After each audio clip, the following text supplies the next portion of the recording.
Hello friends, आज आपण types of diabetics मधुमेहाचे प्रकार, शुगर कशा प्रकारे तयार होते आणि किती प्रकारचे असते हे आपण आज पाहणार आहोत.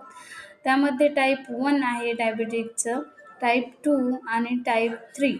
टाईप 1 हे डायबेटिक शरीरात इन्सुलिन तयार होत नाही. जेव्हा आपल्या शरीरात इन्सुलिनच नसतं, तयारच होत नाही, तर या प्रकारचा डायबेटिक टाईप 1 डायबेटिक होऊ शकतो. शक्यतो हा डायबेटिक लहान वयात दिसतो आणि या डायबेटिकला इन्सुलिन इंजेक्शन घेणे गरजेचे असते. त्यानंतर आपण टाईप 2 डायबिटीज बघणार आहोत. शरीरात इन्सुलिन तयार होते, पण ते इन्सुलिन योग्यरित्या कार्य करत नाही.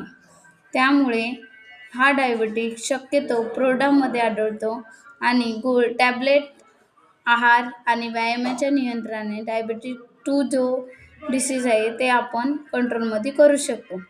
आणि नंतरचं आहे diabetes 3 gestation disease. Gestational diabetes तो जे गर्भधारणेच्या दरम्यान होणारा मधुमेह आहे. प्रसूतीनंतर तो डिलिव्हरी झाल्यानंतर हा मधुमेह शक्यतो कमी होतो.